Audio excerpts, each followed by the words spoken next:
오늘 우리에게 주시는 하나님의 말씀은 사무엘상 7장 2절에서 17절까지 말씀을 우리 한 절씩 교독하겠습니다. 사무엘상 7장 2절에서 17절까지 말씀을 한 절씩 교독합니다. 괴가 기럇 여아림에 머문 날로부터 약 20해 동안 오랜 세월이 지났다. 이 기간에 이스라엘의 온 족속은 주님을 사모하였다. 사무엘이 이스라엘 온 족속에게 말하였다. 여러분이 온전한 마음으로 주님께 돌아오려거든 이방의 신들과 아스타롯 여신상들을 없애버리고 주님께만 마음을 두고 그분만을 섬기십시오. 그러면 주님께서 여러분을 블레셋 사람의 손에서 건져 주실 것입니다. 이 말을 듣고 이스라엘 자손이 바알과 아스타롯 신상들을 없애버리고 주님만을 섬겼다. 그때 사무엘이 이스라엘 사람들을 모든 미스바로 모이게 하였다. 그들의 죄를 용서하여 달라고 주님께 기도를 드리려는 것이었다. 그들은 미스바에 모여서 물을 길어다가 그것을 제물로 삼아 주님 앞에 쏟아붓고 그날 종일 금식하였다. 그리고 거기에서 우리가 주님을 거역하여 죄를 지었습니다 하고 고백하였다. 미스바는 사무엘이 이스라엘 자손 사이에 다툼을 중재하던 곳이다. 이스라엘 자손이 미스바에 모였다는 소식이 블레셋 사람에게 들어가니 블레셋 통치자들이 이스라엘을 치려고 올라왔다. 이스라엘 자손은 그 소식을 듣고 블레셋 사람들을 두려워하였다. 그들이 사무엘에게 가서 주 우리의 하나님이 우리를 블레셋 사람의 손에서 건져내 주시도록 쉬지 말고 기도하여 주시기 바랍니다 하고 간청하였다. 사무엘이 젖먹는 어린 양을 한 마리 가져다가 주님께 온전한 번제물로 바치고 이스라엘을 구원하여 달라고 주님께 부르짖으니 주님께서 그의 기도를 들어주셨다. 사무엘이 번제를 드리고 있을 때에 블레셋 사람이 이스라엘과 싸우려고 다가왔다. 그러나 그때에 주님께서 큰 천둥 소리를 일으켜 블레셋 사람을 당황하게 하셨으므로 그들이 이스라엘에게 패하였다. 이스라엘 사람이 미스바에서 나와서 블레셋 사람을 뱃갈 아래까지 뒤쫓으면서 무찔렀다. 사무엘이 돌을 하나 가져다가 미스바와 센 사이에 놓고 우리가 여기에 이르기까지 주님께서 우리를 도와주셨다 하고 말하면서 그 돌의 이름을 에벤에셀이라고 지었다. 그래서 블레셋 사람들이 무릎을 꿇고 다시는 이스라엘 지역으로 돌아오지 않았다. 사무엘이 살아있는 동안에는 주님의 손이 블레셋 사람을 막아주셨다. 블레셋 사람이 이스라엘에게서 빼앗아간 성읍들 곧 에그론과 가드 사이에 있는 성읍들도 이스라엘에 되돌아왔으며 성읍에 딸린 지역도 이스라엘이 블레셋 사람의 손에서 되찾았다. 이스라엘은 또 아모리 사람과도 평화롭게 지냈다. 사무엘은 살아있는 동안 이스라엘을 다스렸다. 그는 해마다 베델과 길갈과 미스바 지역을 돌면서 그 모든 곳에서 이스라엘 사람 사이의 분쟁을 중재하였다. 그리고는 자기 집이 있는 라마로 돌아와서 거기에서도 이스라엘의 사사로 활동하였다. 그는 라마에 주님의 제단을 쌓았다. 아멘.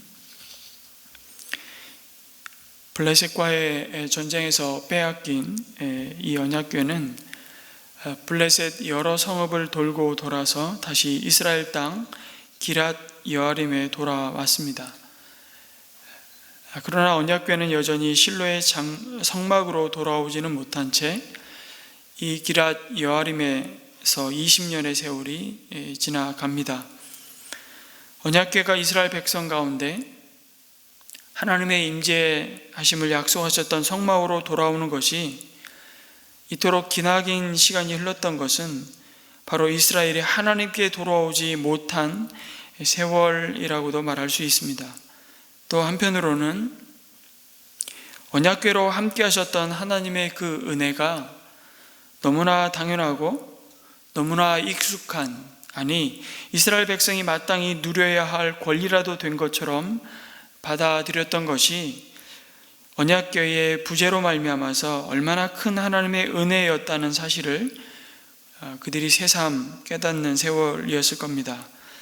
이 사실을 2절에서 이 기간에 이스라엘의 온 족속은 주님을 사모하였다라는 표현으로 말씀합니다.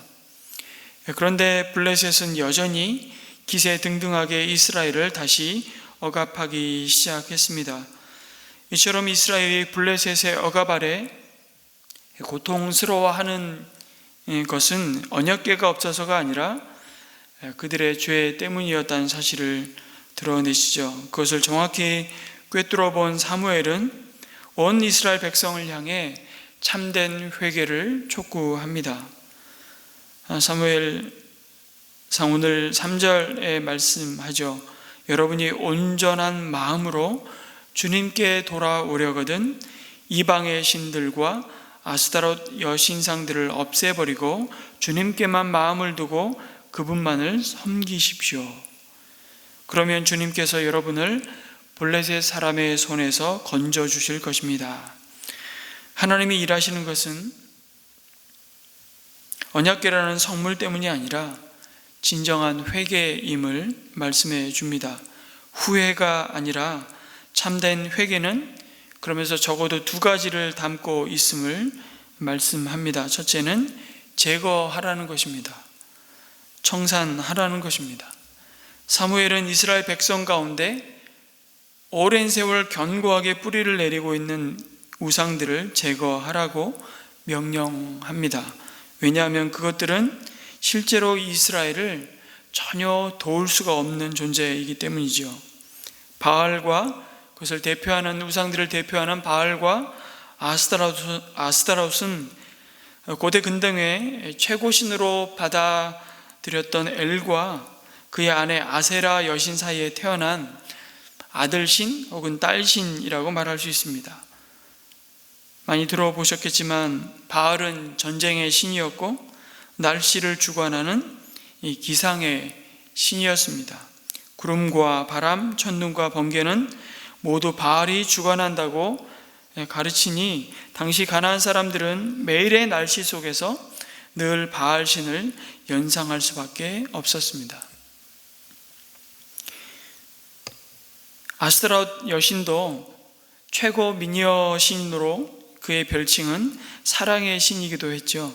그래서 남자와 여자의 사랑과 결혼은 모두 이 아스타롯이 주관한다고 배웠기 때문에 다산의 신으로 불렸습니다. 가나안 사람들은 물질의 풍요와 다산, 결국 노동력이 재산인 이 시대에 이 다산의 여신 아스타롯을 지극정성으로 섬겨오던 것입니다. 아스타롯이 얼마나 아름답고 멋진 사랑의 신이었는지 그리스 사람들은 이 아스타롯 신상을 자기 나라로 가져가서 아프로디테로 바꾸어 섬겼습니다. 로마 사람들은 비너스라는 이름으로 바꾸어 섬길 정도였습니다. 바알과 아스타롯은 가나안 문화를 지배하는 신들이었죠. 결국 이 우상 숭배는 가나안 사람들이 생각하고 살아가는 삶의 방식이었습니다. 그 방식이 무엇일까요? 그들은 결국 인간의 어떤 행위가 그 삶에서 일어나는 모든 일들을 결정하는 결정적인 요소를 제공한다고 생각했던 것입니다. 그렇기 때문에 바알과 아스타롯 숭배를 통해서 그 신들을 매수해서 자신들이 원하는 방향으로 힘을 행사하게 만들 수 있다고 믿었던 것입니다. 이것이 모든 우상을 숭배하는 전형적인 동기이고 목적입니다. 바알과 아스타롯 신전에서 의식의 일부로서 행해졌던 신전의 장기들과 벌렸던 정사들은 단순한 성적 방종이 아니었습니다. 유진 피터슨 목사님의 표현을 그대로 빌리자면 그것은 풍성한 농산물을 얻으려고 물을 구하는 일종의 펌프질이었다고 말씀합니다. 후에는 생활 전반에 걸쳐서 번영을 기원하는 것으로 여겨졌죠. 그것이 하나님을 떠난 하나님이 삭제된 세상을 대표하는 가나안의 문화였고 삶의 방식이었습니다. 그런데 이런 삶의 방식이 얼마나 매력적으로 보이는지 모릅니다. 얼마나 달콤한지 모릅니다. 얼마나 세련되어 보이는지 모릅니다. 이 우상들은 이스라엘 백성들의 삶 깊숙이 자리를 잡고 그들의 마음과 삶에 아주 깊은 영향을 주었습니다. 사무엘 선지자의 이 촉구는 그래서 단순히 윤리적인 품위를 지키라는 그런 단순한 구호가 아니었습니다. 그것은 모든 일상을 살아가는 삶의 방식과 문화였기에, 다시 말해 내가 주도권을 쥐고 내가 어떻게 행하느냐에 따라서 나의 행위로 결과를 결정하는 그 삶의 방식을 버리고 내려놓으라는 회개의 외침이었습니다. 그러면서 참된 회개가 담고 있는 두 번째 가르침을 말씀하시죠. 그것은 주님께만 마음을 두고 전심으로 주님만을 섬기라는 것입니다. 집집마다 바알과 아스타롯 신상을 두었던 이스라엘 백성은 여러분 하나님을 섬기지 않은 것이 아니었습니다. 그들은 하나님과 우상을 겸하여 섬겼던 것입니다. 한마디로 여호와 하나님만 섬기는 그 고지식한 사람보다 그 시대에 이미 나름 효험이 검증되었다고 믿는 바알과 아스타롯도 겸하여 섬기는 사람이 어쩌면 더 시대적인 감각이 있는 사람으로 간주되었을지도 모릅니다. 그러나 사무엘은 하나님만 섬기라고 말씀합니다. 여러분, 오늘 이 시대 역시 오늘 우리 시대의 현대판 바알과 미의 여신 아스타롯을 우린 숭배하고 있습니다. 아니, 우리 집에는 바알상도 아스타롯 여신상도 없는데요. 그러나 그 어느 때보다도 물질 만능주의에 우리는 사로잡혀서 만몬을 섬기고 있습니다. 번영은 곧 절대 선이 되었습니다. 이 시대의 최고의 가치는 자신의 권리를 지키고 쾌락을 즐기는 것입니다. 그것을 위해 절대적으로 우리를 행복하게 하는 것은 재물이라고 믿습니다. 돈 많은 사람이 모든 가치 판단의 기준인 것처럼 돌아갑니다. 아무리 옳은 말을 하더라도 그 말을 돈 없는 사람이 했다면 별로 신뢰를 주지 않는 시대를 살아갑니다. 돈은 이미 하나님만이 받으셔야 할 경배를 받고 하나님만이 계셔야 할 자리에 앉아서 하나님의 형상을 따라 지음받은 사람을 다스리고 있습니다. 결코 거부하기 쉽지 않은 이 시대의 가장 강력한 우상은 바로 돈입니다. 그리고 그 돈이 보장한다고 말하는 번영과 즐거움과 행복은 너무나도 달콤하고 매력적으로 15초에 한 번씩 내지는 30초에 한 번씩 광고에 담겨서 아주 매일 신선하게 우리의 마음 깊은 곳에 메시지를 전달합니다.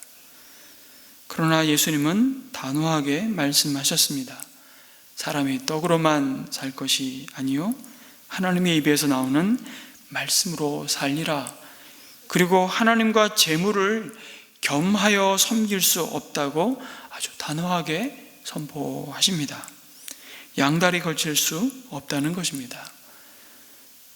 재물이 필요 없다는 얘기를 드리는 것이 아니죠. 그 재물이 우리 하나님이 될 수 없다는 얘기를 주님은 단호하게 말씀하셨습니다. 그렇게 얼마든지 살 수 있다고 우리는 착각할 뿐이라고 말씀하십니다. 감사하게도 4절에 이스라엘 백성은 이 사무엘의 가르침을 듣고 바알과 아스타롯 신상들을 없애버리고 주님만을 섬겼다고 말씀합니다.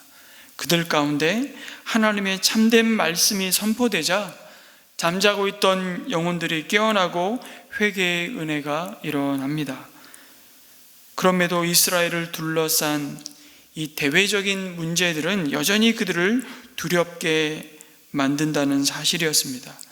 여러분, 미스바로 모여라.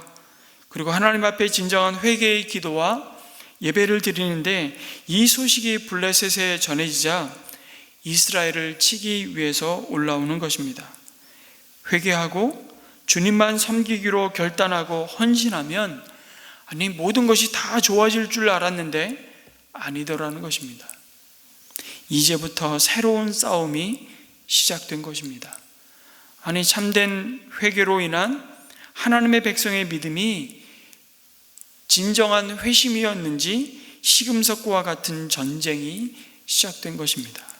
그들의 회심이 화장발과 같은 표면적인 경건에 불과하다면 블레셋과의 전쟁과 함께 그들을 엄습해오는 두려움은 오랫동안 의지해왔던 익숙한 방식으로 그들을 다시 되돌려 놓을 것입니다.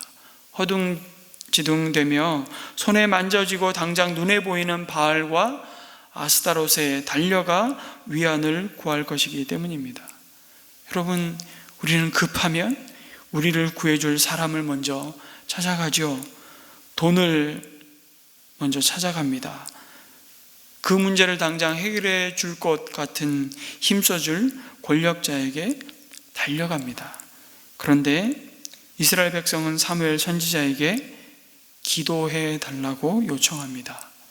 주 우리의 하나님이 우리를 블레셋 사람의 손에서 건져내 주시도록 쉬지 말고 기도하여 주시기를 바랍니다. 그렇게 간청하였다고 말씀하죠. 자신들의 생명을 전적으로 하나님께 의탁한 것입니다. 여러분, 그 기도하는 마음에서 주님을 향한 신뢰가 나오고 그들에게 위기는 오히려 하나님의 일하심을 경험할 새로운 기회가 되는 것을 봅니다. 하나님은 그 중심을 기쁘게 받으셨습니다. 그리고 응답하십니다. 하나님은 천둥의 신으로 불리는 바알, 그 천둥 소리로, 그 큰 천둥 소리를 일으키셔서 블레셋 군대를 당황하게 하셨습니다. 이스라엘이 하나님을 이용하려고 할 때는 패했지만 하나님을 의지하자 블레셋이 패하게 하십니다. 그리고 블레셋을 무찌른 그 자리에 사무엘은 돌을 하나 취하여서 미스바와 센 사이에 놓고 우리가 여기에 이르기까지 주님께서 우리를 도와주셨다 하고 말하면서 그 돌의 이름을 에벤에셀이라고 지었습니다. 무슨 얘기입니까? 하나님의 백성이 상황을 바라보고 낙심하고 두려워하여 주저앉지 않고 그 우상에게 빌던 그 어리석음에서 돌이켜 전심으로 하나님의 도우심과 은혜를 구할 때 비로소 과거 에벤에셀에서 그 이름과 전혀 어울리지 않는 참패를 당했던 그 역사를 역전시켜 주시더라는 것입니다. 그 이름에 합당한 승리를 주신다는 것입니다. 이 에벤에셀의 돌이 놓였던 이 장소는 20년 전에 아벡의 평야에서 싸웠던, 그리고 철저하게 언약궤를 의지하고 나아갔던 그 자리에서 패했던 장소하고는 다른 장소입니다.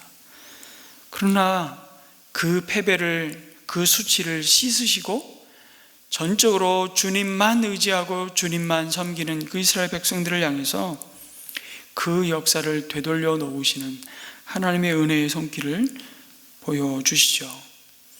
여러분, 성도는 세상의 방식으로 이기는 자들이 아닙니다. 그리스도인의 방식으로 세상을 이기는 길이 그럼 도대체 뭡니까? 그러한 삶의 방식이 뭡니까? 예수님이 우리에게 오셔서 우리의 신분을 사망에서 생명으로, 어둠에서 빛으로 옮기시고 그 백성이 빛 가운데 하늘의 생명으로 사는 길이 뭔지를, 진정한 승리하는 삶이 무엇인지를 그럼 마태복음 5장에서 7장까지 산상수훈으로 가르쳐 주셨습니다. 오늘 하루 중에 여러분 산상수훈 마태복음 5장에서 7장의 말씀을 다시 한번 정독해 보시기를 바랍니다. 오늘 아침 다 그 말씀을 드릴 수는 없지만 우리에게 주신 복음의 능력, 우리 삶에 오늘도 일하시는 하나님의 진짜 기적이 무엇인지를 확인하게 되실 것입니다. 성도 여러분, 온전한 마음으로 주님께 돌아오는 회개는 구체적인 삶의 변화로 하나님께 응답하는 것입니다. 은혜 받기 위해 기도하는 것이 아니라 사실은 이미 받은 은혜를 누리기 위해서 우리는 기도합니다.